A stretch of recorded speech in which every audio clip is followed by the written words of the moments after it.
Bienvenidos a Terreno Liberado. En este podcast seremos Gerardo Rodríguez, tú y yo, acompañados de nuestros amigos, expertos y grandes maestros, tratando temas de cultura, recreación, deporte, música, salud, política y aquellos temas de coyuntura nacional e internacional en este nuestro terreno liberado. Comenzamos. Jóvenes, ¿cómo están? Bienvenidos, Terreno Liberado. Hoy andamos más internacionales que nunca. Nos acompaña Luis Flores. ¿Quién es Luis Flores? Ahorita se va a presentar, pero así una pequeña probadita. 23 años en el IEMS, frente a grupo, comprometido todos los días. Doctor en letras rusas. Miembro de la Asociación Internacional Dostoyevsky. Co-redactor de la revista de estudios Dostoyevsky. Participa de la literatura rusa. Participa y ha hecho en su trabajo y en su vida algo que atrapa, que yo creo que conmueve y que lo vamos y que lo vamos a hacer nuevamente, unas veladas rusas a las cuales los vamos a invitar porque van a estar en todo el poniente de la ciudad. Hoy, el sentido de la existencia humana, Fyodor Dostoyevsky.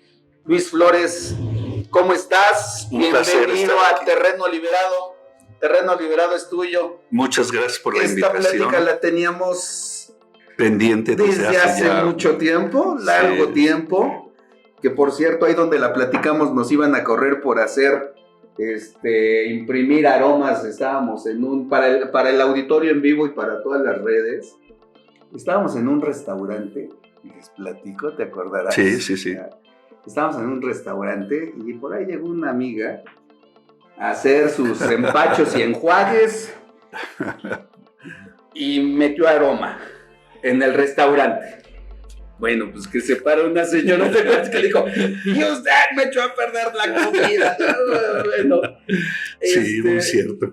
El contexto de Luis Flores, maestro en letras rusas, y bienvenido nuevamente. Muchas gracias, sí.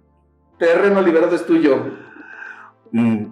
Bueno, primero, antes que nada, cuando me hiciste la invitación de estar en un programa como este, para mí fue primero sensacional porque el tener oportunidad de hablar acerca de Dostoyevsky es siempre un gran aliciente.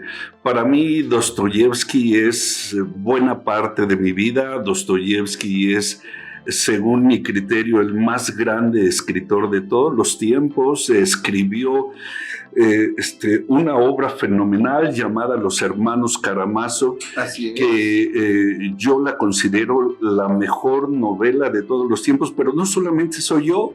Resulta que si hablamos de Sigmund Freud, por ejemplo, Sigmund Freud consideraba a esta obra la mejor también de todos los tiempos.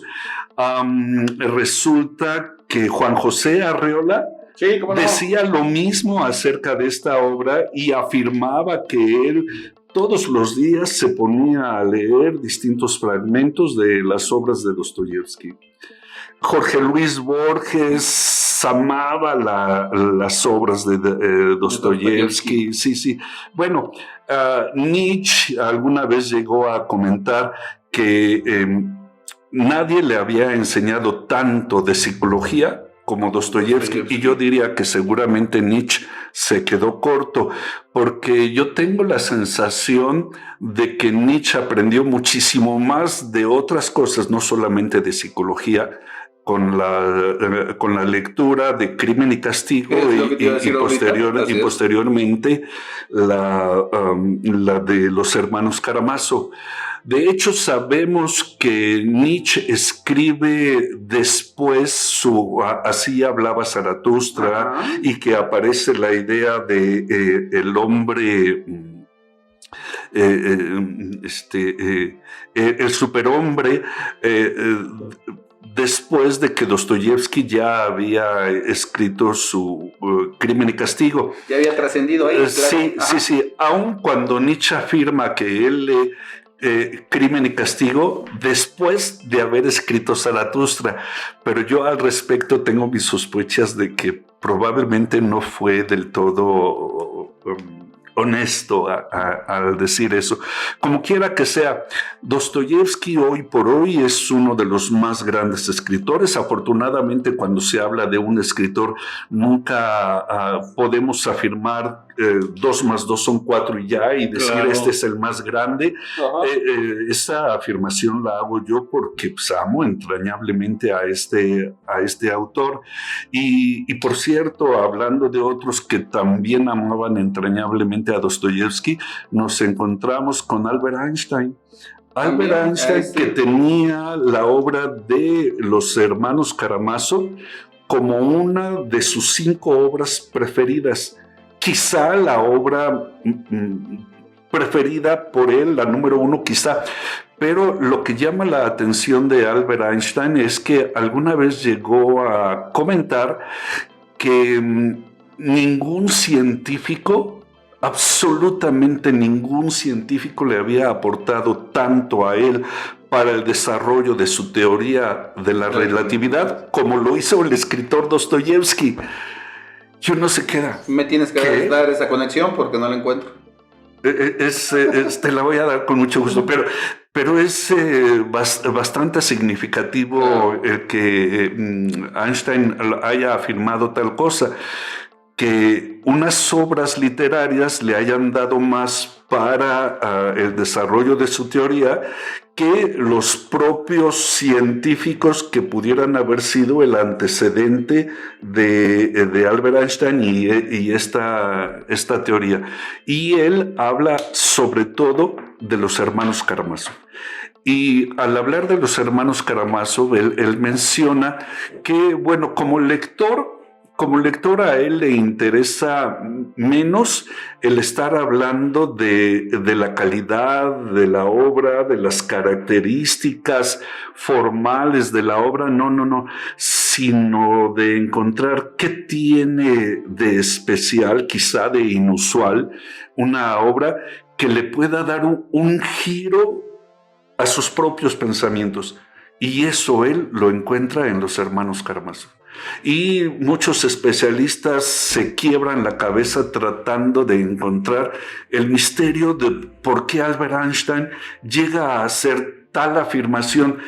¿Qué pudo encontrar en los hermanos Karamazov para poder decir que eso lo pudo llevar al desarrollo de su teoría de la relatividad? Es algo grandioso en realidad. Sí. Te iba a comentar un punto número 1, ¿será porque la literatura trasciende?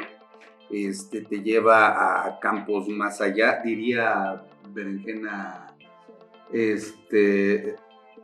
Solar. En algunas partes conocida como calabaza lunar. Calabaza lunar. Anda, no. O en algunas otras partes como la señora que echa a perder la comida en el restaurante. No, ya les dijimos quién, pero bueno, ya dijimos de dónde baja el asunto. En fin. No, pero como bien nos dice Berenjena, la literatura trasciende. Claro. Y tú ahorita acabas de decir algo de Einstein, donde dices, a ver, en mi comunidad científica yo no encuentro el punto de apoyo. Yo necesito, y me parece que va un poco más allá, para poder ser científico y trascender, necesito llegar un poco más allá de la imaginación. Y yo creo que puede ser un punto de partida de lo que encontró en los hermanos Karamazov. Sí, ¿sabes qué? Yo diría no tanto ir un poco más allá de la imaginación, al revés. Llevar la imaginación hasta su extremo.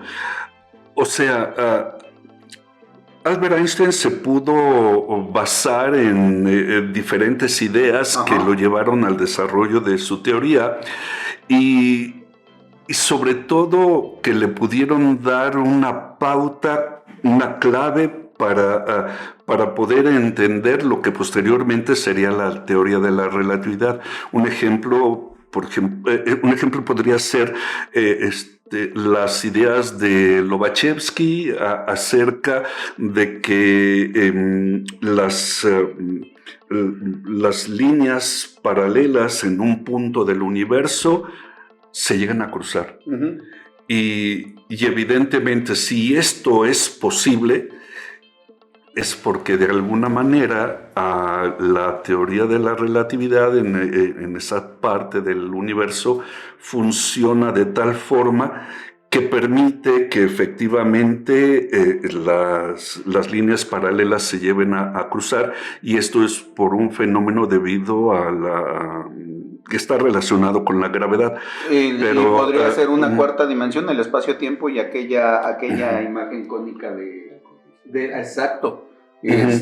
Pero aquí yo lo que supongo es que Albert Einstein se refería más que nada a un tipo de razonamiento que no forzosamente tiene que ser totalmente lógico, sino que tendría que ser un tipo de razonamiento que rompa con las fronteras de la lógica y que lo lleve al mundo de la imaginación, al mundo de las posibilidades.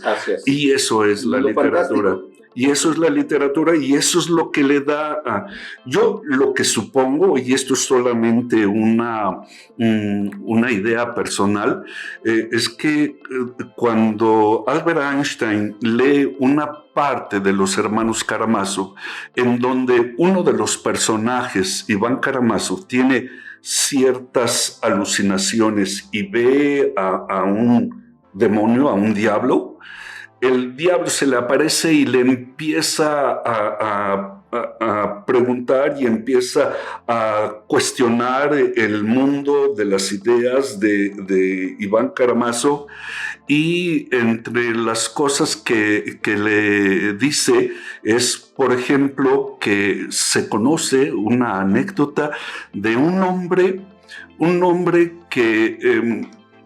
que fue castigado por Dios, uh-huh, y que para poder alcanzar el perdón necesitaba caminar un cuadrillón de kilómetros, y que eso era prácticamente el equivalente a caminar toda la eternidad. El hombre no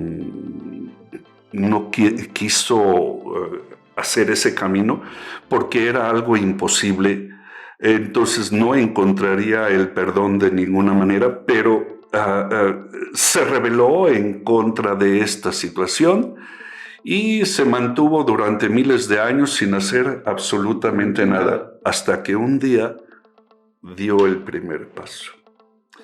Y una vez que dio este primer paso, pues ya ha pasado tanto tiempo que quizá la eternidad llegó a su fin.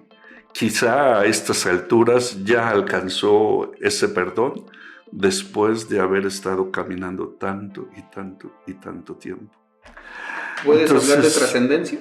Podemos hablar de trascendencia, sí. En este caso, bueno,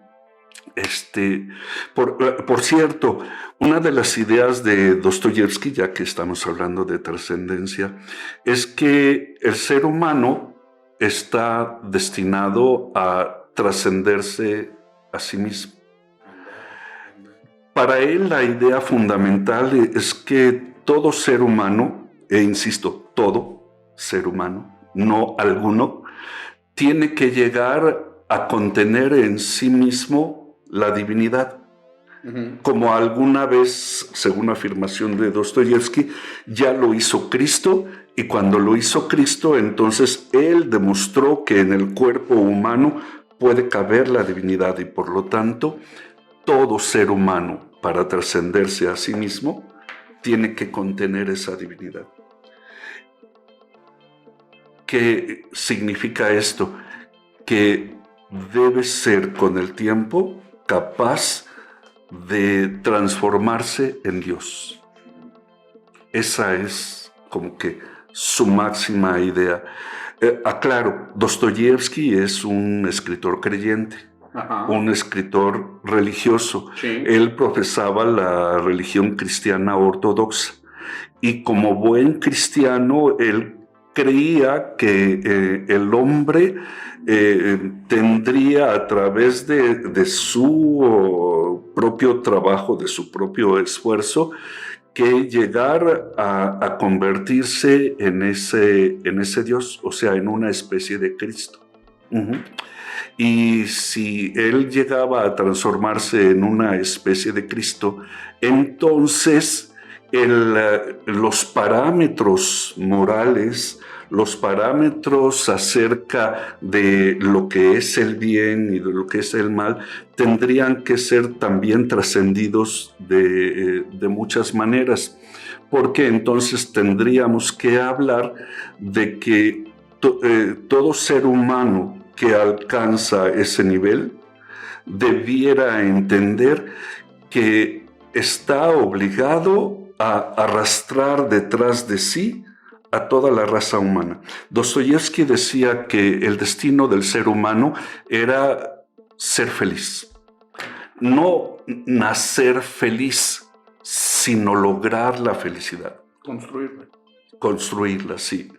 Y al construir esta felicidad, no el tipo de felicidad al que estamos acostumbrados. Por ejemplo, yo te puedo preguntar a ti, si me lo permites. Adelante. ¿Eres feliz? No. Si yo le preguntara a Dostoyevsky, ¿eres feliz? Dostoyevsky seguramente me daría la misma respuesta. Uh-huh. Pero ¿a qué voy? La felicidad, según Dostoyevsky, no se construye a solas.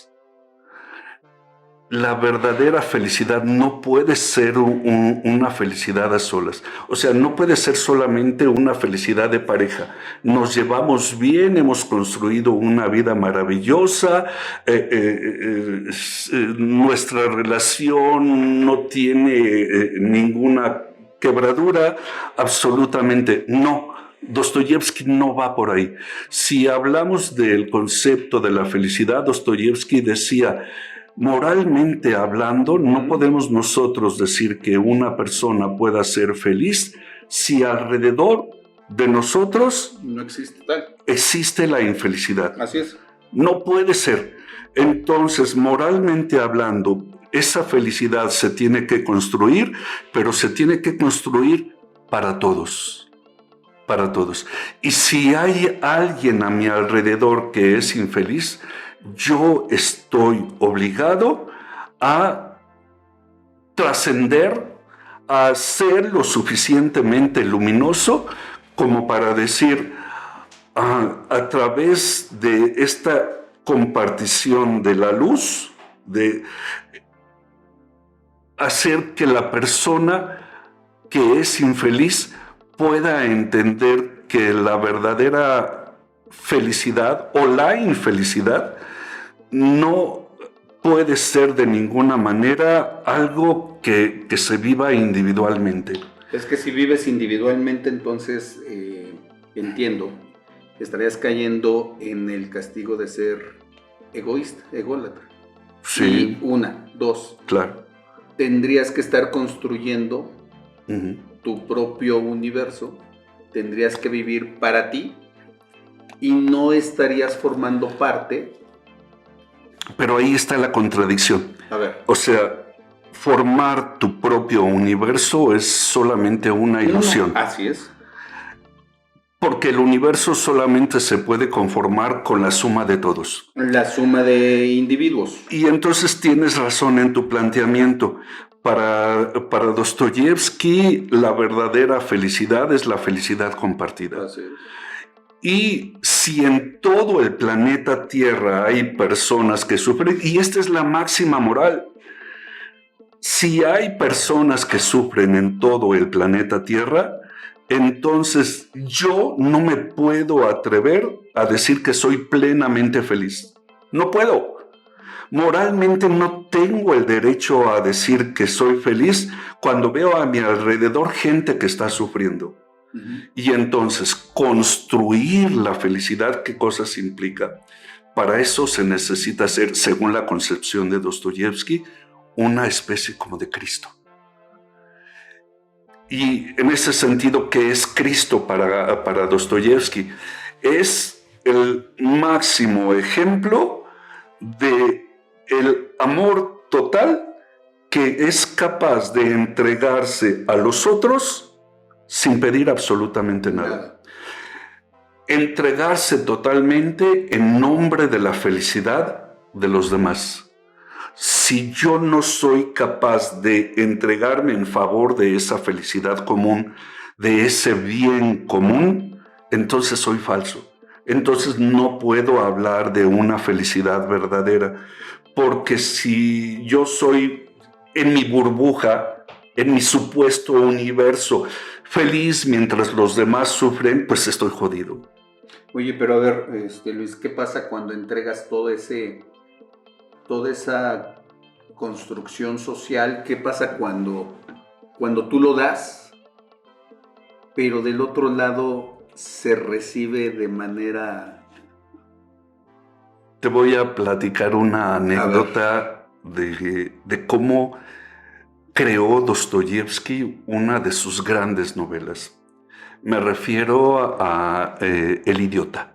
Ajá.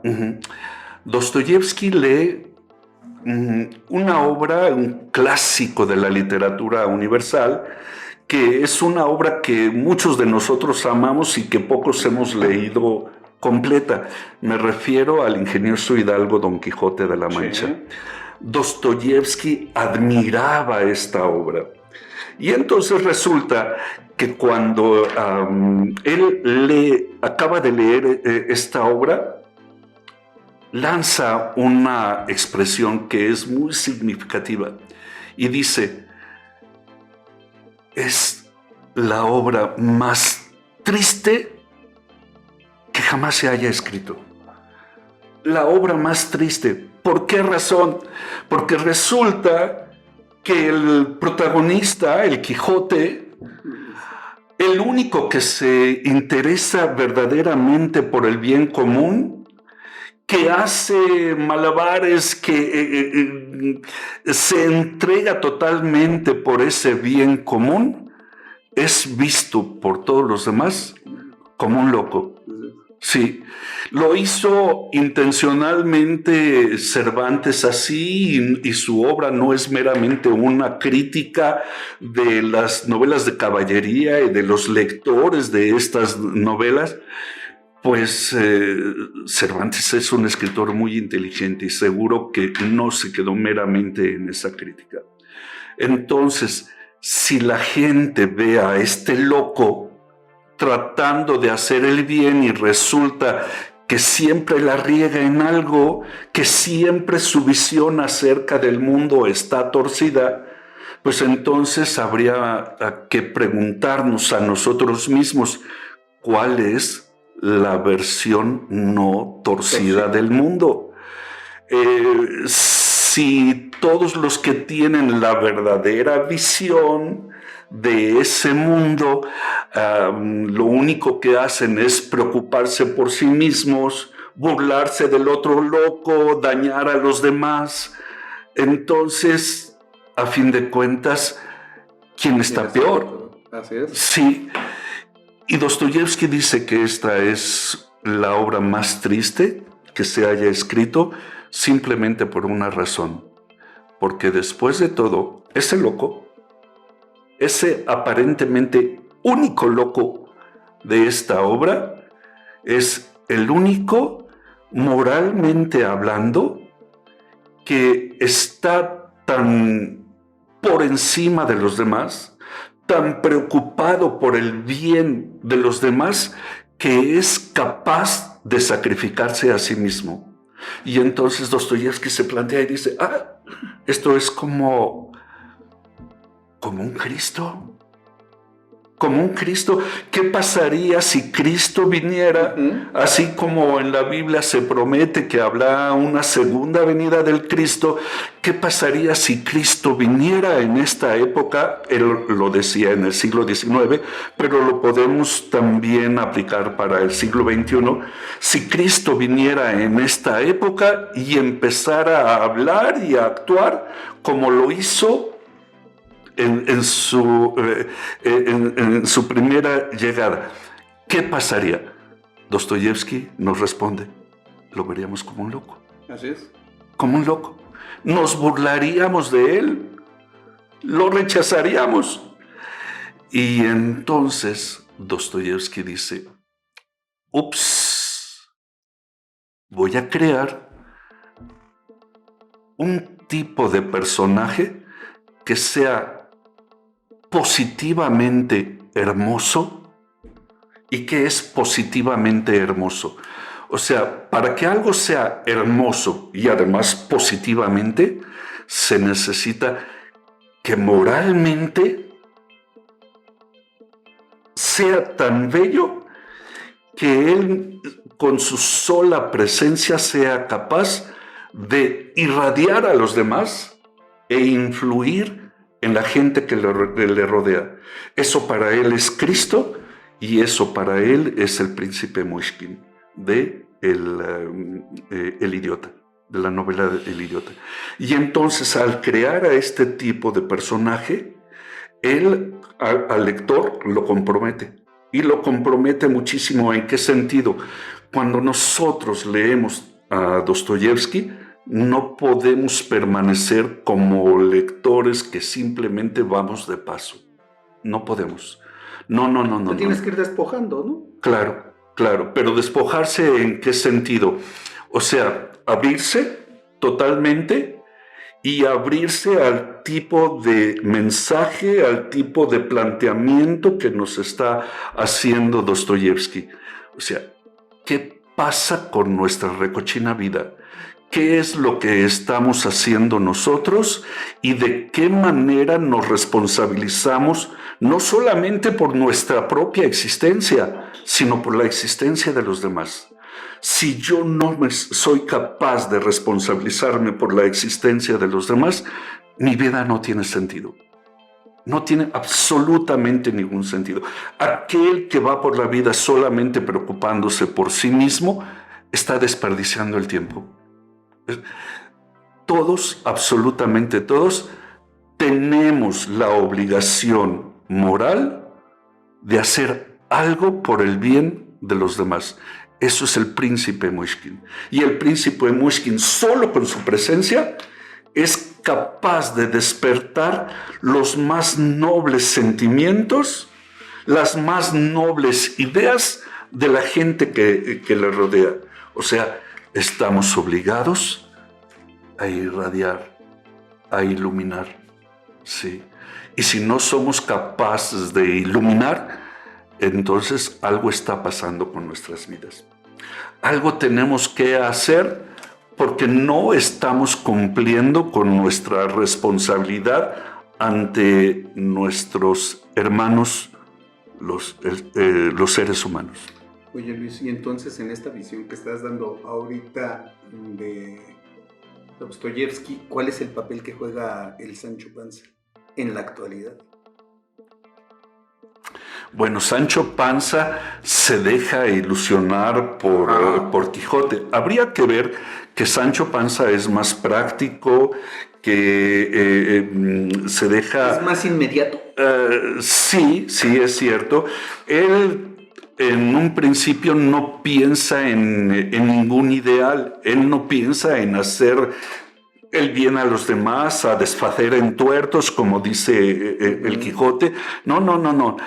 Para él lo importante es la promesa de la ínsula que le da el Quijote, que después de todo lo va a hacer gobernador, etcétera, etcétera. Entonces, a él le interesa ese practicismo, ese materialismo. Ese paraíso inmediato, sí, terrenal. Sí, pero Sancho Panza todavía tendría que dar un paso más allá. Y ese lo da lo da en el momento en que el Quijote derrotado piensa en dejar las armas y Sancho Panza se pone triste y le dice, volvamos a cabalgar. Volvamos a cabalgar. Entonces esta es una escena maravillosa, pero sí, efectivamente es de las más fuertes y más tristes. Sí. A ver, trato de ponerme en ese momento en el volvamos a cabalgar, es porque, llevándolo a la actualidad, cuando tú empiezas a leer a Dostoyevsky y él te va jalando y él te va invitando a que te vayas despojando, de alguna manera te sigue, él te dice volvamos a cabalgar para que lo intentes una y otra vez. Bueno, hay algo. Las obras de Dostoyevsky no son obras de superación personal. No lo digo por ese momento, sino yo lo digo porque él lo que hace es insistir una y otra vez, me parece, en que la única forma de trascender es la limpieza personal. Sí, Una. sí.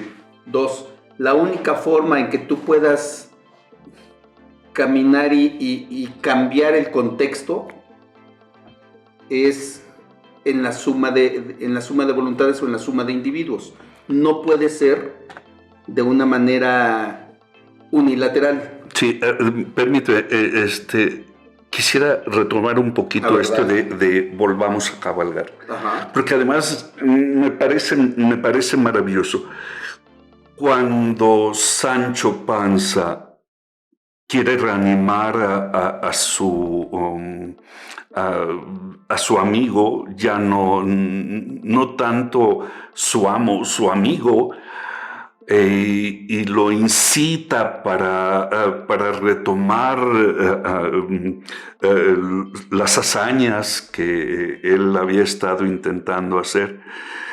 En ese momento Sancho Panza ha dado un paso tremendo. Ha sufrido una evolución grandiosa, maravillosa, porque ahora la ínsula es lo de menos. El ser gobernante de esa ínsula, tener el poder, ya no importa. Ya es otra cosa, algo totalmente diferente. Algo en donde ahora lo que importa es lo que verdaderamente se hace en nombre de un ideal. El ideal no puede morir, volvamos a cabalgar. Sí, y lo que pasa en Dostoyevsky es que si dice volver a cabalgar, bueno, usando la manera en que lo planteaste, Dostoyevsky siempre dice, bueno, nos equivocamos muchas veces. A eso le llama pecado. Pecamos muchas veces. Castigo. No. Como escritor cristiano, él usa el concepto de pecado en cuanto a que transgredimos las leyes divinas, morales establecidas de antemano. Cuando nosotros somos transgresores y nos dedicamos exclusivamente a satisfacer nuestra voluntad, nuestro egoísmo, entonces esto tiene que ver mucho con el planteamiento que estabas haciendo. No podemos eternamente transgredir, sino que debe llegar un momento en que nos demos cuenta que la transgresión no es el camino, que me autoafirma. Muchas veces la gente que se rebela en contra de los padres, se rebela en contra de la sociedad o en contra de cualquier cosa, piensa que su rebelión es una autoafirmación. Y Dostoyevsky ve esa autoafirmación como un punto de partida falso, porque la verdadera autoafirmación es aquella que se da solamente como parte del reconocimiento de la pertenencia a un sentido más divino de la existencia.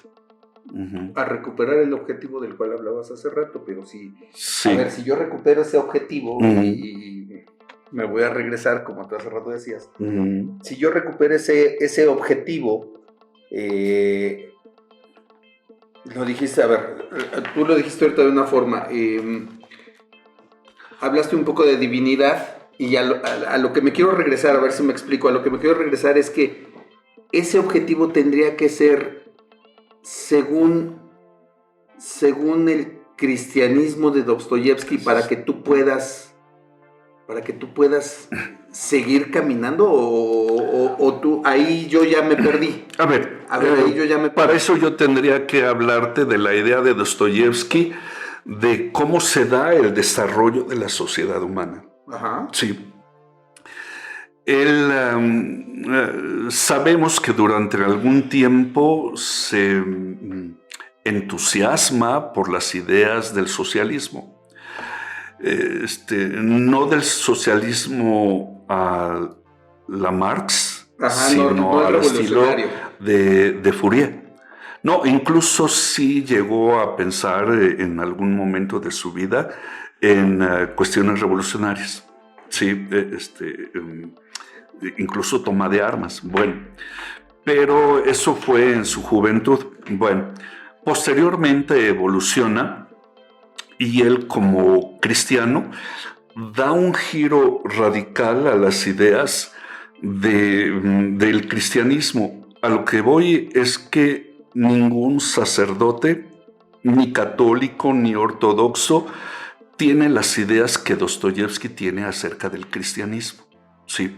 Él dice que, por ejemplo, sí existió el paraíso terrenal, que ese paraíso terrenal existió en los tiempos de la sociedad primitiva, que durante esa sociedad primitiva no existía el tuyo, el mío. No había frontera y no había propiedad privada. No había nada de eso. Y entonces esto era algo maravilloso, porque la sociedad era naturalmente bondadosa y libre también. Vivía en concordia, en armonía, pero Dostoyevsky decía, bueno, sin embargo, ese hombre primitivo conocía a Dios solamente como conocía a la naturaleza. Por ejemplo, no había un real entendimiento de la divinidad. La vivía de alguna manera, sí. Y entonces el hombre primitivo tuvo que evolucionar, sí. Y para evolucionar, conocer la ciencia. La llegada de la civilización. Cuando llega la civilización, entonces se descubre la escritura, se forman las grandes ciudades, aparece la propiedad privada, aparece el tuyo y el mío, aparece el egoísmo y cosas así cosas así por el estilo. Y entonces es la época en que el ser humano es expulsado del paraíso. El paraíso se perdió con la llegada de la civilización. Pero da la casualidad de que ese paraíso, en realidad, si estuvo aquí en la tierra, ¿qué pasó con él? El ser humano empieza a ver nada más por sí mismo, ya no ve por la comunidad. Dios expulsa al hombre del paraíso. Dostoyevsky dice no, Dios nunca expulsó a nadie. Y en este caso, el llamado pecado original, Dostoyevsky nunca lo entiende. Dostoyevsky nunca acepta que los niños nazcan con el estigma del pecado original. Eso es imposible, porque para él no podemos decir de un niño, de un recién nacido que tiene ya algunos meses o incluso algunos años, que de forma natural en él viva el mal. Muchos especialistas de Dostoyevsky repiten algunas ideas que algunas veces llegó a externar este autor, diciendo que el mal está muy arraigado en el ser humano. Pero cuando Dostoyevsky visualizaba el ideal y veía esto en la evolución del ser humano en sus diferentes etapas, Dostoyevsky decía, no puede ser. No puede ser.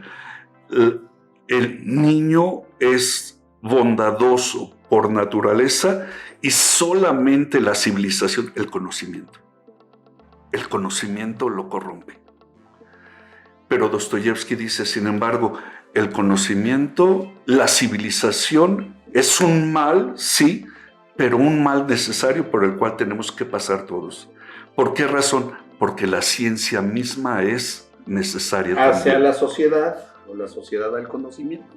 Sí, y la última etapa ya después es cuando el hombre ha conocido el mal, ha caído en pecado y sin embargo llega a tener un grado de conciencia moral muy importante que vuelve sus ojos hacia Dios. Lo perdió durante algún tiempo, esto puede ser siglos, milenios de la civilización, pero a fin de cuentas el hombre recuperará la conciencia y el conocimiento de Dios y entonces habrá una nueva sociedad en donde de nuevo se encontrará con ese Dios, de nuevo ahora co-creará el paraíso, ya no será un paraíso regalado, sino sufrido, trabajado, luchado por eso pero también entonces construido. Sí.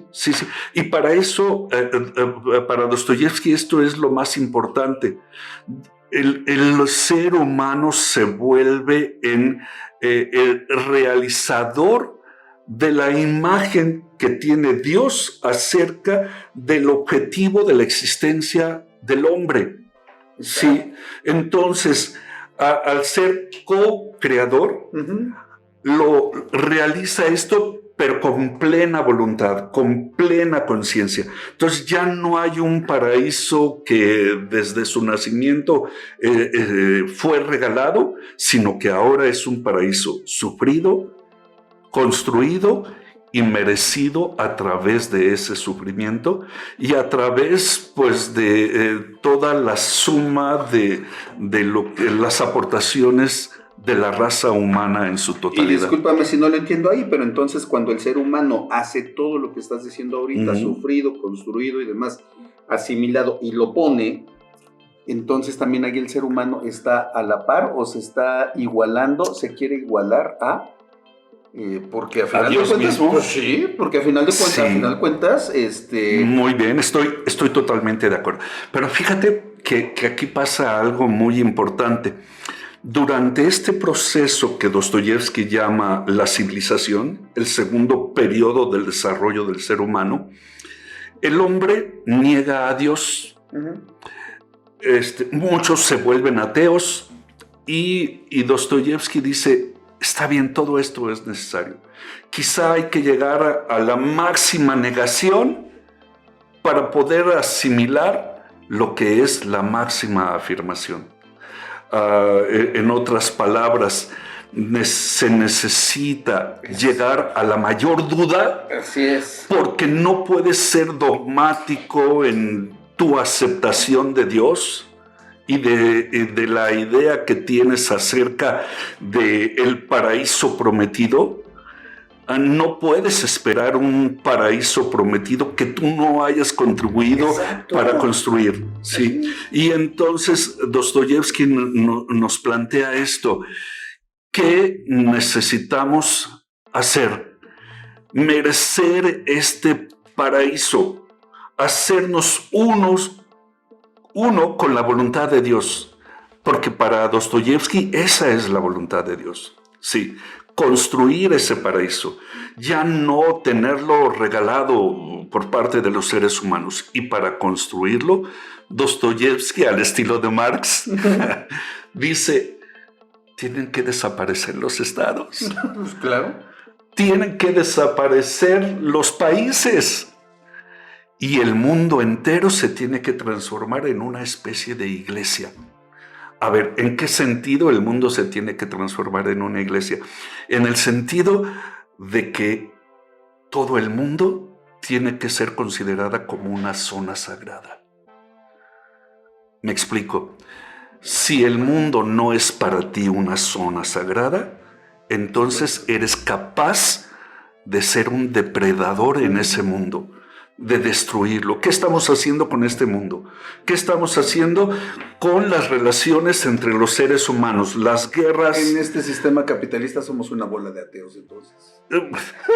Las guerras por todos lados que responden a los intereses de los oligarcas, claro. Las grandes compañías de armas. Ya sabemos que de las 10 compañías de armas, productoras de armas más poderosas del mundo, 7 son de Estados Unidos, 1 es de Inglaterra, 2 son de China. Sí. Y resulta... Aquí traes más armas. Sí, además, claro. Y resulta que Dostoyevsky nos dice, Dostoyevsky para mí es el escritor más actual que podemos encontrar. Dostoyevsky nos dice, no podemos como seres humanos dejarnos llevar por los intereses de unos cuantos, de algunas élites, sino que nuestra obligación siempre está en el bien común. Y para ver en el bien común, entonces tendríamos que regresar al principio de nuestra charla. Tendríamos que ser como una especie de Cristos. O sea, ¿qué pasaría si en esta habitación todos fuéramos como una especie de Cristos? A lo que me refiero, no en sí al concepto de el cristianismo como tal, sino me refiero a la personalidad, al tipo de individuo que fue Cristo, y que él se identificaba con la misma divinidad. Pero no solamente era una identificación con la divinidad de dientes para afuera, sino que él hacía de cada acto de su vida un acto de sublime entrega a los demás. Si no somos como Cristo, según Dostoyevsky, entonces estamos jodidos. Para poder alcanzar una verdadera sociedad igualitaria, una sociedad en donde ya no existe la pobreza, ya no existe la propiedad privada, ya no existen los intereses personales, se necesitaría la máxima moral en donde se dice, lo mío te pertenece. No hay nada. Y mi felicidad te pertenece. Y si tú no eres feliz, yo lucho por tu felicidad. Una mutua entrega en nombre del bien de los demás. Eso es ser como Cristo, según la idea de Dostoyevsky. Y entonces, imagínense que todos aquí en esta habitación, que todos los que nos ven en esta transmisión, fueran eso, una especie de Cristo. Y entonces estaríamos respondiendo a la idea dostoyevskiana de que para alcanzar la verdadera armonía aquí en la tierra, porque él siempre hablaba del paraíso en la tierra, entonces tendríamos que abandonar los intereses personales. Absolutamente. Pero no tomarlo esto como una pérdida. No. Porque mi interés personal estaría identificado con el interés de toda la comunidad. En la misma medida que la sociedad humana alcance su máximo desarrollo y su máximo bienestar, eso está respondiendo a mi interés individualizado. Esa es la máxima conciencia moral, sí. Cuando se va a lograr algo así, por eso tendrían que desaparecer todos los estados, sí. Absolutamente todos los estados, no serían necesarios. Tendría que desaparecer la iglesia, todas las iglesias, por lo menos en el sentido que hoy existen, porque la mayoría de las iglesias hacen la distinción entre nosotros y ustedes. Y eso no puede ser, porque la verdadera religión siempre ha sido la unificación de todo el ser humano. Cuando las religiones se empiezan a dividir entre nosotros y ustedes, se acabó la religión como tal. Uh-huh. Y entonces lo que sucede para Dostoyevsky es, si el mundo se transforma en una verdadera iglesia, entonces estamos hablando de un mundo unificado, de un mundo que es tratado como lo más sagrado y por lo tanto lo más respetado, lo más amado y lo más cuidado. Nos falta cuidar a nuestro mundo, nos falta cuidar a nuestros semejantes, a nuestros hermanos, nos falta cuidarnos a nosotros mismos, pero a través del cuidado que hacemos de los demás. Porque no hay un cuidado de sí mismo si no estás cuidando de los seres que te rodean. No puede ser. El máximo individualismo es una negación absurda. En vez de ser una verdadera afirmación, es una negación que no tiene sentido, porque la máxima afirmación de ti mismo es la afirmación de todos los seres humanos, absolutamente de todos los seres humanos. Un ser humano deificado, un ser humano que alcanza su máximo grado de evolución y de manifestación en todas sus posibilidades, y que por lo tanto hace de la felicidad compartida su propia felicidad. Y entonces tenemos que todas las guerras no tendrían sentido. Todas las guerras que tenemos no tienen sentido. A veces en las guerras sentimos, si tenemos sentimientos de patriotismo, que estamos defendiendo quizá a nuestro propio país, que estamos defendiendo la justicia, pero todas las guerras son económicas. Sí, y el problema del asunto es que muchas de las primeras guerras, si no es que todas, fueron por asuntos religiosos. Por asuntos religiosos que tenían un fondo económico. Claro, de pertenencia. Sí. Sí. Sí. Claro, pero sí, era justo en el nombre de Dios. En el nombre de Dios se han hecho tantas cosas. Y por cierto, Dostoyevsky decía, tú quieres estar seguro de que en las distintas disyuntivas que vas teniendo en la vida para saber si estás actuando bien o estás actuando mal, poder tener la certeza de cuándo es actuar bien, pues él, como enamorado de Cristo, decía, pues imagínate a Cristo mismo en esta misma encrucijada tuya. Y entonces pregúntate, ¿qué haría Cristo en tu lugar? Y actúa en consecuencia. Fíjate que ahorita que no te quise interrumpir, pero el asunto del amor, la libertad y el despojarte, sigo diciendo, despojarte de todo esto que es un acto revolucionario de la persona, ¿no? Me vino a la mente aquella máxima de no estoy de acuerdo con lo que dices, pero hasta con mi vida defenderé el derecho que tienes para expresarlo. Fíjate que ¿no? Sí. Que es uno de los grandes pasos, porque es algo que puede ser algo sobre etéreo, de tu pensamiento a mi pensamiento y el mensaje de lo que entienda, pero lleva un gran sentido en el asunto que tú estás diciendo de estoy tan contigo que con mi vida defiendo tu derecho, tu persona, tu idea, tu todo.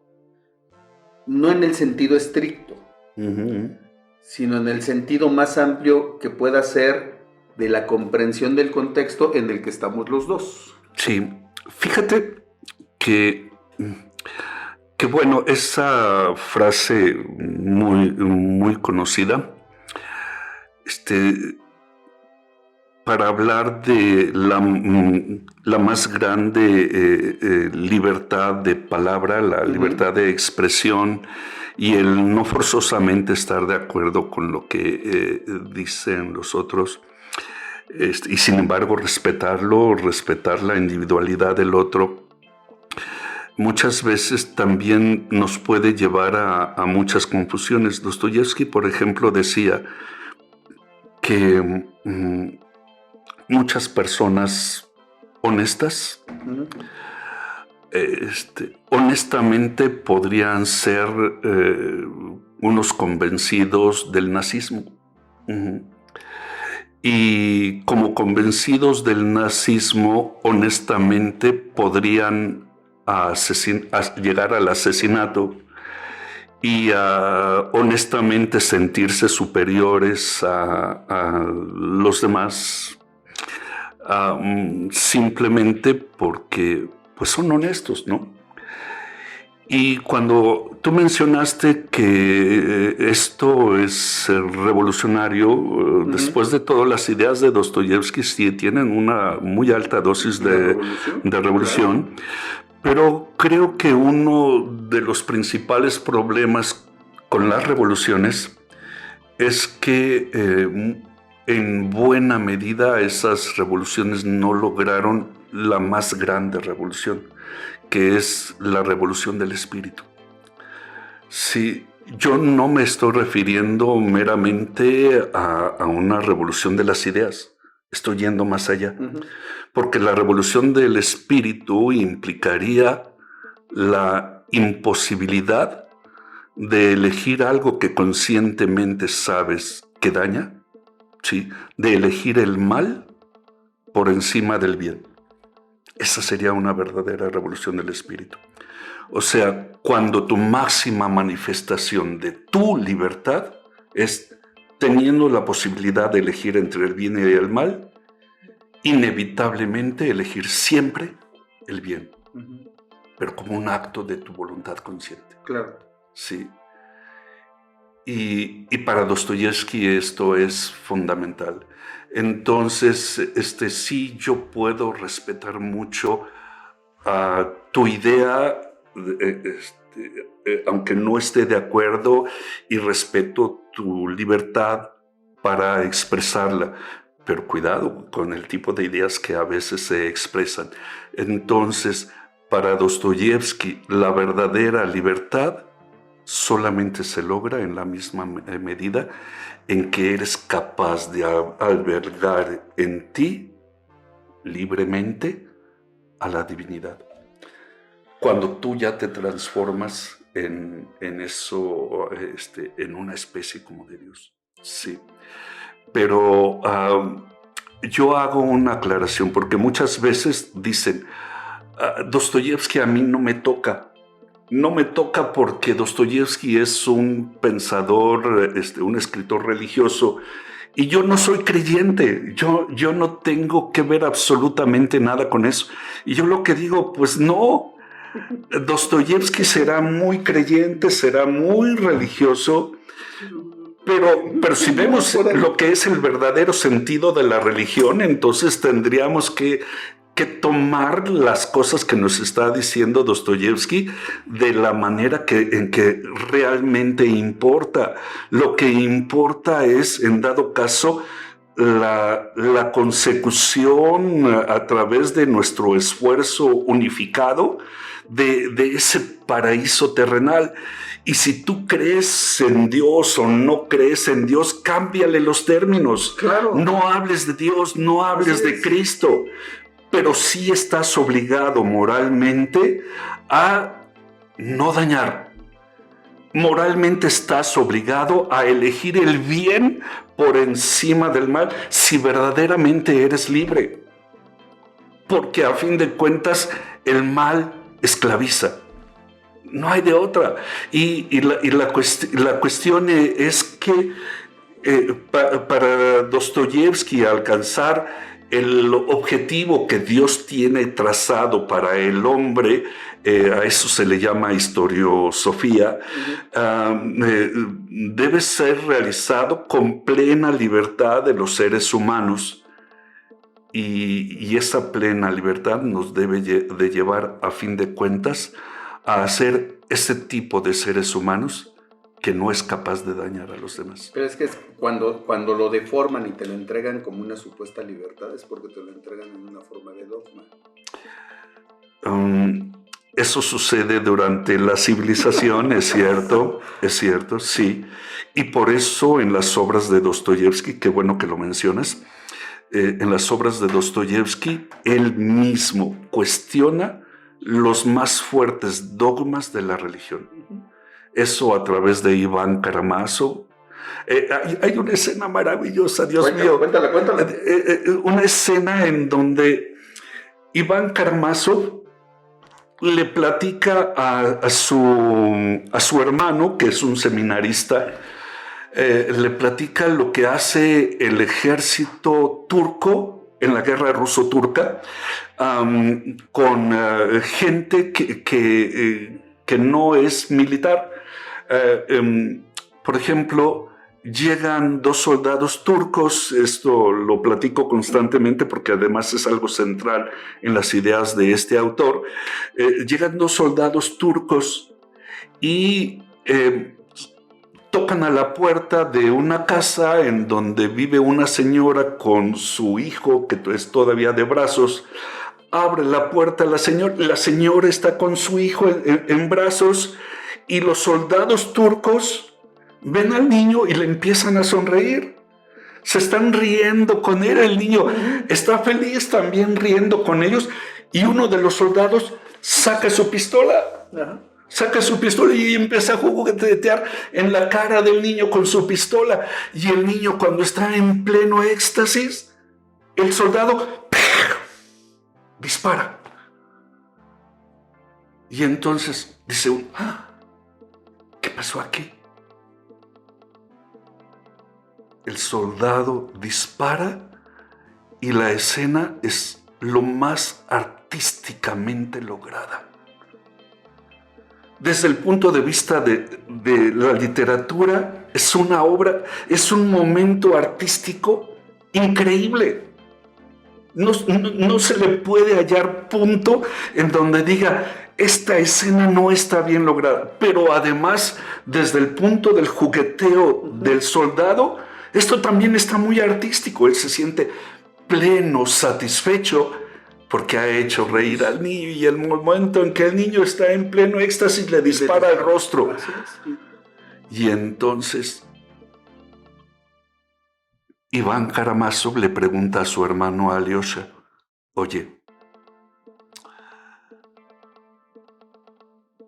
yo no creo en el pecado original. El pecado original es un razonamiento euclidiano. No, al revés, está más allá de mi pensamiento euclidiano. Yo no puedo aceptar que un niño que no ha alcanzado a pecar sea masacrado, sacrificado, sufra por el mal de otro. Dios, ¿cómo fue posible que haya creado un mundo como este en donde permita ese tipo de mal? Si la madre del hijo quiere, como en el fin de los tiempos, como dice en la Biblia, perdonar al agresor de su hijo y decirle, está bien, y abrazarlo amorosamente, porque ha llegado el tiempo del perdón absoluto y de la felicidad total, Iván Karamazov le dice que perdone la madre por sí misma, si así lo quiere, pero no al nombre del sufrimiento, de las lágrimas del niño no vengado, el niño que no alcanzó a pecar. Y si todo el costo del paraíso de Dios valiera solo el sufrimiento de un pequeño niño, solo de un pequeño niño, ¿tú estarías dispuesto a aceptar el paraíso de este Dios? ¿Y que todo mundo fuera feliz por los siglos de los siglos, al costo del sufrimiento de un solo niño inocente? Y el hermano Alyosha Karamazov dice, no puedo. Moralmente no puedo aceptar algo así. Pero entonces, ¿qué es este mundo y cómo lo ha construido Dios y por qué ha permitido este tipo de sufrimiento? A lo largo de la novela se desarrolla la respuesta que Dostoyevsky le da a Iván Karamazov y este planteamiento. Pero este es el planteamiento, por lo menos uno de los planteamientos más terribles que yo conozco, en donde se cuestiona a Dios.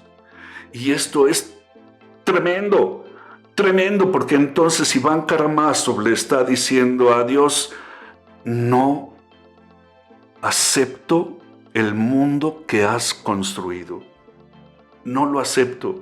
Y si tienes para mí también un lugar destinado en tu paraíso, ¿sabes qué? Permíteme entregarte de regreso mi boleto al paraíso. No acepto el sufrimiento de un niño inocente como costo para la entrada a tu paraíso. ¿Qué otra obra literaria hay que tenga tanta fuerza de negación como la que tienen los hermanos Karamazov justamente en este episodio? Dostoyevsky dice, dicen de mí que soy un creyente dogmático. Tontos. Ustedes nunca han tenido la fuerza de la negación que yo he tenido, que me ha recorrido. Sí. Porque para Dostoyevsky no era solamente el creer por creer, sino que él necesitaba entender. Lo mismo que Iván Karamazov necesitaba entender. ¿Por qué? ¿Por qué algo así?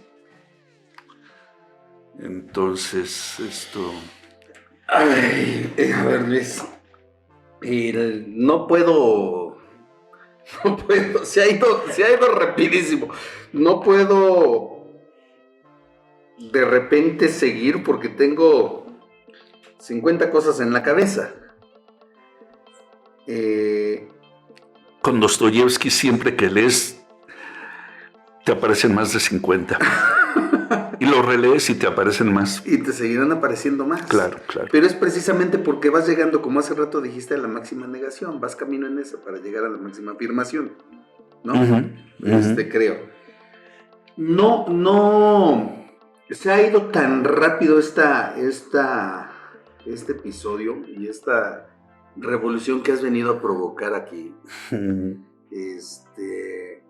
Nos has dejado a todos en silencio total, en shock. Aquí que siempre estamos con auditorio en vivo, por primera vez están todos callados y están todos pensativos. Y yo creo que sí tenemos que abrir otra parte. Será un placer. No, tenemos que abrir una parte tuya, déjame decirte, tuya. Sí. Vamos a bajar a Berenjena Solario y vamos a subir a Luis. No lo digas.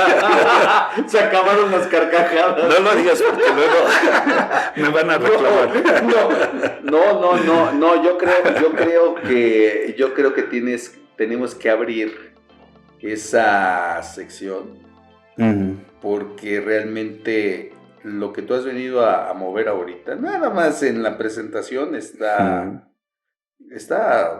muy fuerte, está muy profundo, y no puede ser de un episodio, no puede ser ni siquiera de episodios de entrada, ¿no? O sea, no puede ser así. Se ha ido rapidísimo. Fíjate, llevamos más de una hora, se ha ido rapidísimo. Y antes de seguir, a mí me gustaría que nos dijeras, ¿es esto lo que vemos en tus veladas rusas? Parte. ¿Qué vemos en tus veladas rusas? En las veladas rusas yo, las organizo desde por ahí del 2006, 2007. Uh-huh. Hablo en general de la cultura rusa. Sí. Sí.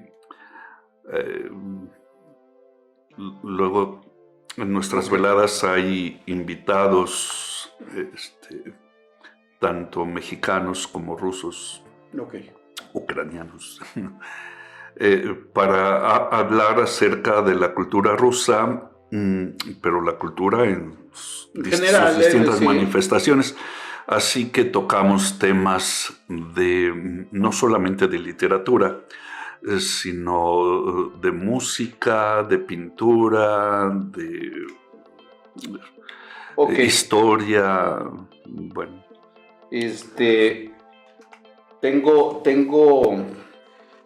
Tengo que hacer nuevamente el señalamiento.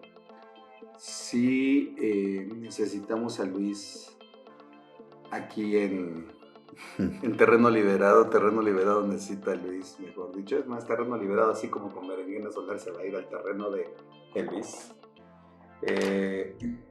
Vamos a conocer a Dostoyevsky desde la visión de Luis.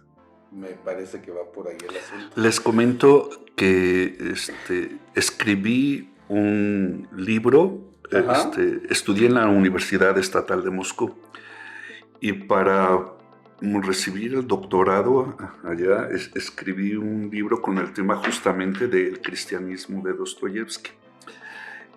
No lo tienes que traer. No lo tienes que traer. Lo estoy traduciendo todavía. Bueno, es que lo escribí en ruso, perdón. Bueno. Y lo que... para cerrar un poco con el planteamiento de Iván, uno de los personajes más entrañables para Dostoyevsky es un monje que es conocido como el Starets Zosima.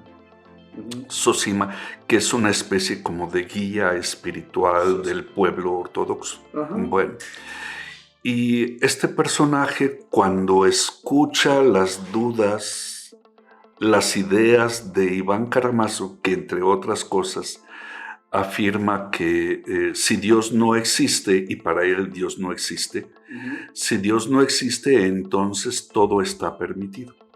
Porque no existe entonces ni la inmortalidad, no existe tampoco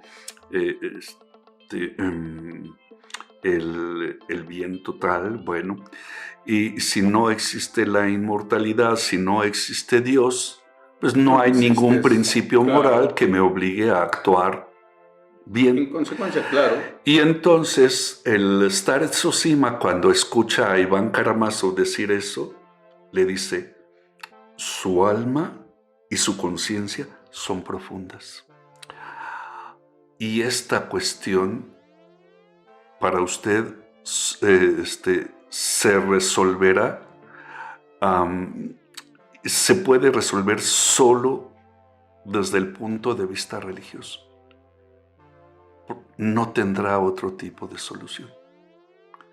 O se resuelve del lado religioso o no tendrá solución. Y hay que ver que del lado religioso las implicaciones que tiene. Sí, pero bueno, eso por el tema de que Dostoyevsky no es un creyente usual. Dostoyevsky todo lo pone en tela de juicio. Sí. Y asimismo, igual que a todos nosotros, se golpea y nos golpea tremendamente. Todo aquel que lea a Dostoyevsky no puede permanecer como si nada hubiera sucedido. En el mismo punto en el que está. Ok. Sí, claro. No puede permanecer, porque ese es no puede permanecer en el mismo punto donde lo pone. Luis, estamos cerrando el episodio. Me quedo con las veladas rusas, me quedo con el siguiente episodio en el que vamos a cerrar la presentación y abrir el espacio de Luis Flores y Dostoyevsky, si así lo quiere Luis. Por favor, escríbanle. ¿Dónde te encuentran? Redes sociales, teléfono, escuela, En redes sociales, bueno, en Facebook tengo una página personal. Ajá. ¿Cómo apareces ahí? Aparezco ahí como José Luis Flores López, es mi nombre completo. Okay. José Luis Flores López, nada más que los José Luises Flores López Son como poquitos, ¿no? Como 2. como cientos. Y entonces, para tener la certeza de que se trata de mí, pues se necesita que vean ustedes ahí mi foto, Ajá. en donde yo estoy abrazando una estatua del Quijote. Ok. Sí. ¿Ya Eso en escucharon? redes sociales. Y en Facebook también tengo una página que se llama Veladas Rusas. Ok. Amigos, entonces, a ver, sigan a José Luis Flores. Ya les dijo, búsquenlo ahí abrazando al Quijote en redes sociales. 1, 2 veladas rusas, las vamos a echar a andar en agosto, ¿no? Muy bien. En agosto. Para todos llegar ahí con un enfoque un poquito más abierto, yo creo que de Dostoyevsky, más claro. Y yo sé que esto viene a mover muchas cosas. Pero en fin, José Luis, estamos... Échamelo. Mira. Terreno liberado para ti. Por favor. Qué gusto. Miren. Foto para allá ahora. No le hagas caso a las groupies ahorita. Espérate. Espérate. Nos están animando, pero espérense. José Luis Flores, Dostoyevsky, El sentido de la existencia humana. Una entradita nada más. Y está aquí en Terreno Liberado.